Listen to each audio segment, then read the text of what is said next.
So চলো আজকে অনেকদিন পর ভাবলাম একটা চ্যালেঞ্জ নিই তোমাদের সাথে। আর আমি একাই বা কেন চ্যালেঞ্জটা নেব? তো তোমরাও দেখো আমার চ্যালেঞ্জটা কি। তো আমি 30 ডেজ চ্যালেঞ্জটা নিলাম, দেখি এই ব্লগটা আমি কন্টিনিউ কনসিস্টেন্টলি করতে পারি কিনা। দেখো ফ্রিজে আমাদের কম বেশি কিছু না কিছু সবারই থাকে।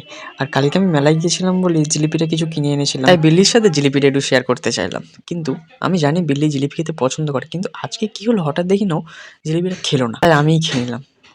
দেখো কাজ নেই, জিলিপি কিন্তু খেতে সবারই ভালো লাগে, তাই জিলিপিটা খাওয়ার সাথে সাথে একটু মুখের একটু অঙ্গভঙ্গি করলাম আর কি।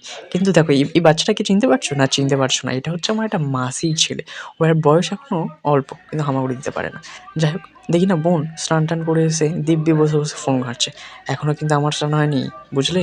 আর মা যদি জানতে পারে আমাকে খুব খুব খেলাবে।